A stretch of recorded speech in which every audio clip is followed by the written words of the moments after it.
All right, guys. Welcome to the last video. In this video, we're gonna be going through the renders for this guy. We went through all the steps to this point, and I'm gonna be focusing, mostly on showing you guys how I use ZBrush to do some renders, how I use Photoshop to compose them, and I'm not gonna go too deep into a lot of the extra tools that you might be able to use, but go through the basics, and it's pretty much everything that I use. But first of all, let's just understand a little bit about how ZBrush works here. I have my model here. He does have options to add multiple lights, but it really doesn't work that well. So what I tend to do is just export a bunch of different lighting placements. You can see I have my light here as I showed on the other videos.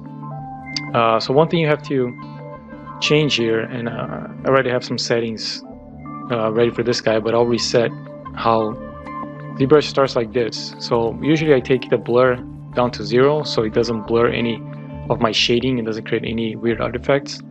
And by default, the shadows of the lights are pretty harsh. So if you up the angle resolution of the angle settings, then you can get a pretty soft shadow.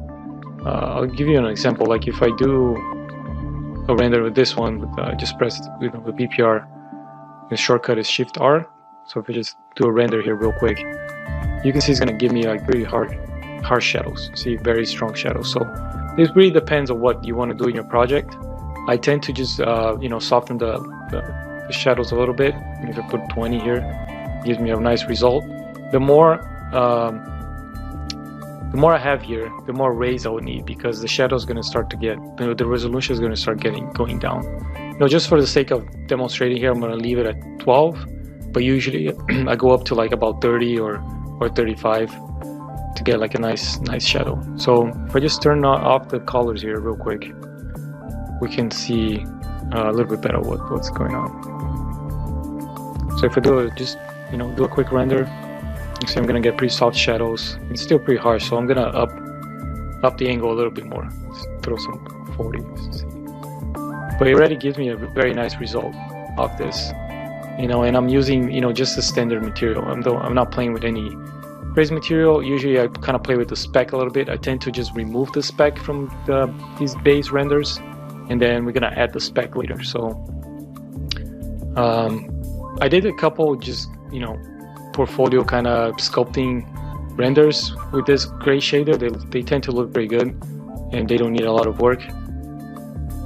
So you can see it gives me a nice result just with this default material, and then you can play with the spec, do a couple rim lights and that kind of stuff. So usually I try to do a couple turnarounds. I would do a render like this with the light set up like this. I would do a side left and right, and then you can also do a backlight. If you click on the light, it goes to the back, and then I do a couple different backlights, and that will give me pretty much. Yeah, sometimes I do a down. It really depends on what you're trying to achieve here, but I try to do as many as I can, so then I have control in Photoshop, and I'll show you guys how I play with that later. And then I'll do a couple different materials. ZBrush has some really nice materials, like the reflective map. It'll give me a nice kind of HDR reflective, almost fully reflective material, and then I can play with the opacity. In Photoshop, don't mind my F drive is going crazy, so don't mind that. Also, I could do a texture metal, depending on for the teeth. I could get some nice results. What else I do? That's pretty much it. And then I play with the spec. You can do different specs. I'll show you guys what I ended up doing for this guy. So when you press Shift R and then you go here on the render pass, it gives you all the different passes, and then you can export. If you click on the layer you want, you can save it out and then bring it to Photoshop. So let's go to Photoshop so I can show you guys what I ended up doing with this guy. I already have my what I ended up composing here. I'll show you the raw renders real quick. So these are some of the raw renders that I did. You see my light was a little bit warm. I don't recommend doing that. I noticed that I was doing that kind of late, but it kind of worked anyways. You can color correct it in Photoshop. So I had a front light, going back to the beginning, front light, and then doing the turns like I mentioned. And then this is a metal material, straight on, that reflectance map, straight on. Then I have a top down light, more dramatic kind of look. And then I just have like a clean front on shot. So let's go to Photoshop. So here, if I turn off the layers, you can see this is my base guy, front shot. Then I have my underlight, and I tinted to blue just a little bit. You can see I have just normal blending, and you can play. Right now I have 36%, but you can see 100%. How does that look? It's kind of like a down light, and then I can just play with the opacity to see how much I want to influence. And then that's my top down, and it just gives a little more weight to the painting or the render. And this is my front on, and just brought back some specs. You can see, like, when you start combining it, you kind of get rid of the, just one light source, and it starts getting a little more interesting. So with this, everything is just set to normal to this point. And then you can start really playing with, how your stuff looks. And then at the end, you can end up changing or doing multiple lighting scenarios. This gives you a lot of control. So I use the Z-Depth to just as a multiply, to just add a little bit, just darker in the back just a little bit, do a little more dramatic shot. I'll turn this to normal just so you guys can see what this is. So you can see, pretty straightforward. Use that to normal. And then I start playing with my backlight. So that's like a blue, more tinted bluish backlight used to screen mode. So it can give like a very intense, backlight, and then you can play with the amount. And then I start playing with the spec. So right now this has a lot of spec, which I don't really like that much. If I would do this again, I would kind of kill the spec a little bit more. But for the sake of demonstrating here, I didn't spend too much time on this. I try to keep it very straightforward, very simple, so you guys can follow. So you can see this was the metal actually. So it's set to normal, and I have a mask. If I turn off the mask, you guys can see what this is. So I just painted on the metal areas that I wanted. So like in the teeth, like around the horns, on the shoulders, set to normal. And then added another backlight.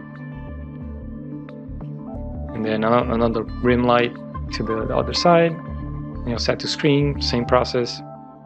And then just the final like spec. I'll show you what this is. So right now it's set to screen, so I'll put it to normal. And increase. So it's a very contrasted, very tight spec kind of map. So if it's set to screen and very low, it just adds that extra, especially on the eyes. So then when I'm happy with this, I can still go back and keep playing with how things look at the end, if I don't like. So that's what I like about doing it this way, because it gives me a lot of control. So then I start painting. Like I went back and started adding a little bit more stuff to the eyes just to make it a little more interesting. And then I added a little more contrast, kind of just really painting levels and trying to get the focus to the face itself. So kind of playing with the levels here. And then I just did some really just brush stroke painting. So this was me just like going in and painting a few highlights, darkening some areas that I thought it wasn't, I didn't spend enough time on. So I just do this for, final images. Usually, if it's a model for a game or whatever it is, like, ignore this stage, but just for, demonstrating or showing off a little bit of your, final piece, then there's some painting there. Added some levels. So then I went back and again painting. I just removed a little bit of the darkness on the eyes, try to get to look a little bit more natural. Playing with the values. And then I just start messing with the background. So I'll zoom out just a little bit so you guys can see. Before I do that, I just throw in some textures. This right now is soft light at 70%, but I'll put it to normal so you guys can see. This is kind of like a very rough concrete type of texture. If you put it soft light and low intensity, it just gives that little bit of extra texture to your model. Like I didn't spend much time texturing this thing. So, in ZBrush, I can throw some textures on it. And then I exported the mask from ZBrush as well, so I can play and play with the background. So brighten a little bit, adding a little bit texture, adding a little bit of a halo around the character so he can stand out, darkening the edges, some vignette, playing with levels, darkening the bottom. Pretty straightforward. At this point, it's all about taste, and what do you want your piece to look like. A little bit of color correction, and then that's the final piece. The good thing, this is just a final layer at the top with a couple adjustments, but very minimal. Like I can still go back and play with my lights, and you will react the way, well, not with this guy because we did some painting there, but yeah, I can still go back and still play with the lights, still play with my backlight, and completely change the way this piece looks. So I'm not 100% happy with the final result here, but I'm just trying to demonstrate you guys my structure, the way I set up my files, and usually I do a quick test, and this will be kind of like a quick test for my projects, and then I go back, and I'll probably go back and do a proper render now that I have a better idea of what how it could look at the end and some angles.